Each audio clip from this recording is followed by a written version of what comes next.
निगरान वज़ीर-ए-आज़म को तहकीकात के लिए नहीं बुलाया। गंदम दरामद स्कैंडल इंक्वायरी कमेटी के सरबराह की तरतीब। कामरान अफजल ने कहा अनवारुल हक काकड़ मोहसिन नकवी को तलब करने की खबरें गलत हैं। सेक्रेटरी काबीना की ज़ेर सदारत 4 रुकनी कमेटी का तवील इजलास। साबिक secretaries food security Mohammad Mahmood और आसिफ से पूछताछ मुकम्मल। इजलास में पहली तहकीकाती कमेटी की रिपोर्ट का भी जायजा। कमेटी पीर को वज़ीर-ए-आज़म को रिपोर्ट पेश करेगी।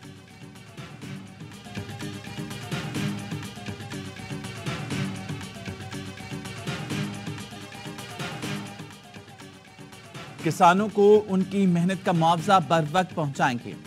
वज़ीर-ए-आज़म शहबाज शरीफ की ज़ेर सदारत लाहौर में हंगामी इजलास। किसानों को गंदम खरीदारी और बारदाने के हसूल में मुश्किलात का नोटिस। कहा किसानों की मेहनत को किसी की गफलत की भेंट नहीं चढ़ने दूंगा। वज़ीर-ए-आज़म ने कहा किसानों के तहफ़्फ़ुज़ात दूर करने के लिए वज़ारत कौमी ग़ज़ाई तहफ़्फ़ुज़ की कमेटी कायम कर दी। कमेटी 4 रोज़ में तहफ़्फ़ुज़ात दूर करने के लिए इक़दाम करेगी।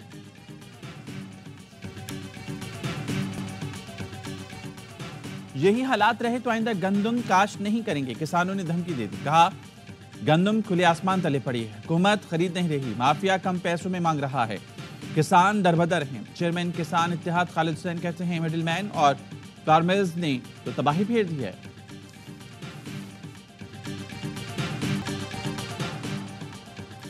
पीटीए ने 5 लाख मोबाइल सिम्स बंद करने की मुखालफत कर दी है। एफबीआर को खत लिखकर कह दिया नॉन फाइलर्स की सिमें ब्लॉक करने का अमल हमारे निजाम से मुताबिकत नहीं रखता। बड़ी तादाद में खवातीन घर के मर्दों के नाम पर सिम्स इस्तेमाल करती हैं। इस अमल से तलबा की तालीमी सरगर्मियां मुतासिर होंगी। ई कॉमर्स और ई हेल्थ सिस्टम को भी नुकसान पहुंचेगा। कानूनी तौर पर पीटीए सिम्स ब्लॉक करने का पाबंद नहीं, इससे टेलीकॉम मईशत को भी नुकसान पहुंचेगा। दीगर कानूनी ऑप्शंस पर गौर किया जाए। नॉन फाइलर्स को नई सिम्स के इजरा पर कोई पाबंदी नहीं लगाई जा रही। पिछली 9 मई वाले सारे के सारे नारे जो है गायब हो गए हैं। अब उसकी जगह नई बातें आ गई हैं, अब तरले मिनतें आ गई हैं। जो तनसीबात पे उन पे हमले थे उनकी जगह अब तरलों ने ले ली है। अगर इस वक्त भी सिलेक्टिव जो है इन्होंने मुज़ाकरात करने हैं तो मुज़ाकरात की नाकामी पहले दिन से ज़ाहिर है। इन मुज़ाकरात का कोई फ़ायदा नहीं। 9 मई की साजिश करने वाले आज मुज़ाकरात के लिए मिन्नतें कर रहे हैं। मनपसंद मुज़ाकरात करने हैं तो नाकामी पहले दिन से जाहिर है। 9 मई पर माफी मांगने वालों का भी एहतसाब होगा।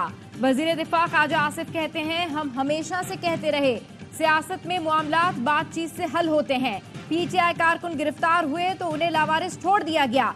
बानी पीटीआई का कोई उसूल नहीं, वो मौके की मुनासबत से चूरन बेचते हैं।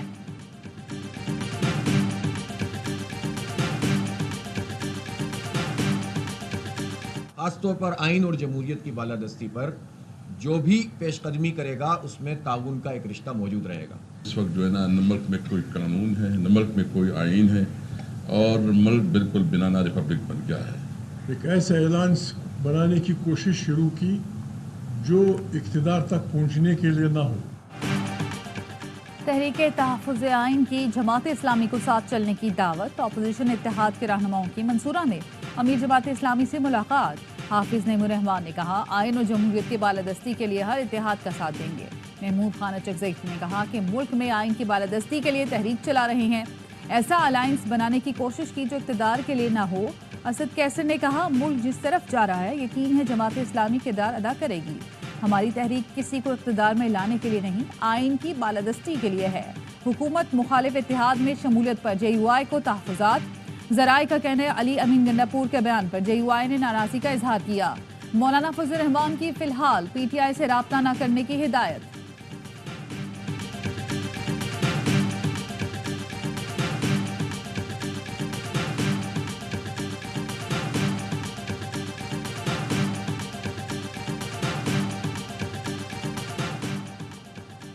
फिलहाल हुकूमत मुखालिफ इत्तेहाद का एजेंडा ज़ेरे गौर नहीं। मुस्तकबिल में ये सूरत हाल पैदा हो सकती है। मौलाना फजल रहमान की ठट्टा में मीडिया से गुफ्तगू। कहा PTI वफ़द से मुज़ाकरात अब तक बामकसद रहे हैं, आइंदा भी मुज़ाकरात के बेहतर नताइज सामने आएंगे। PTI रहनुमा जेल में है, मुकदमात का खुद सामना करेंगे, ये उनका सियासी मसला है। पहले ही वाजे कर चुके हैं कि एक पार्टी सरबराह जेल में है और हम इलेक्शन लड़ें, मजा नहीं आएगा। मुल्क में जमहूरियत यरगमाल है, पार्लियामेंट अपना मुकदमा हार रही है। हाउदी इन्वेस्टर्स का वफद कल तशरीफ ला रहा है। तमाम दिन परसों दोबारा गुफ्तगू होगी कि इसके 3 दिन के बाद हमारा वफद वापस जा रहा है। 2 किस्म के इन्वेस्टमेंट की अपॉर्चुनिटीज को हाईलाइट कर। सऊदी अरब का आला सतह वफ्द आज पाकिस्तान पहुंचेगा। वफाकी वजीर मुसद्दिक मलिक कहते हैं हुकूमती और निजी सतह पर सऊदी अरब से ताउन बढ़ाया जाएगा। हमें अब मदद नहीं तरक्की चाहिए। हमारी बरामदात कम और दरामदात बहुत ज़्यादा है। इस अदम तवाज़ुन को ख़त्म करना है। मौशी तब्दीलियाँ ला रहे हैं, तरक्की की शरह बढ़ानी है।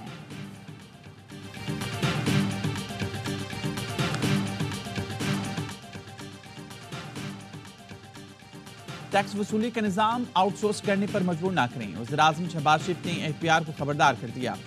तकरीब से खिताब में कहा 2700 अरब के टैक्स केस ट्रिब्यूनल में ज़ेर इल्तवा हैं। ट्रिब्यूनल मेंबर काम करें तो इज्जत देंगे, वरना घर जाएं।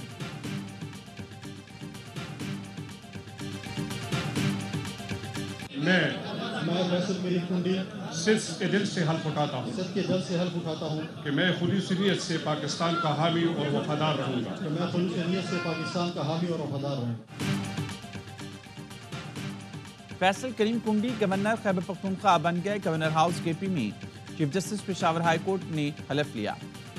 फैसल करीम कुंडी के हलफ लेते ही जियालों ने फूल और नोट निछावर किए, नारेबाजी की। सदर मुमलिकत ने सरदार सलीम हैदर को गवर्नर पंजाब और जाफर मंदोखेल को गवर्नर बलूचिस्तान तैनात करने की भी मंजूरी दी थी। जाफर मंदोखेल 6 मई को हलफ उठाएंगे। तकरीब हलफ बर्दारी में सदर आसिफ अली जरदारी की शिरकत भी मुतवक्किल है।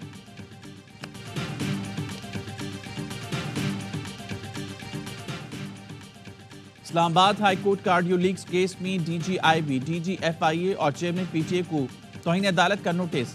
अदालत ने कहा मुतमईन करें, क्यों ना तौहीन अदालत की कार्रवाई शुरू की जाए। फैसले में जस्टिस बाबर सत्तार पर एतराज की दरख्वास्तें बदनीयती पर मबनी करार।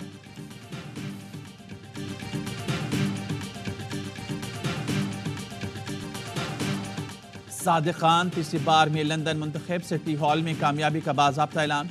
इंग्लैंड और वेल्स में बल्दियाती इंतखाबात में अपोजिशन जमात लेबर पार्टी ने मैदान मार लिया। इसराइल की हिमायत पर हुक्मरान जमात कंजर्वेटिव पार्टी को शिकस्त का सामना। बरतानवी वज़ीर-ए-आज़म बल्दियाती इंतखाबात में शिकस्त पर मायूस।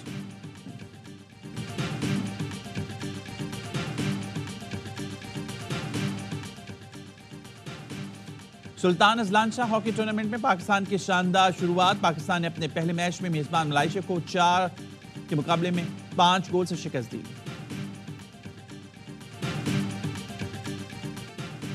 और पाकिस्तान विमेंस क्रिकेट टीम ने दौरे इंग्लैंड के लिए उड़ान भर ली।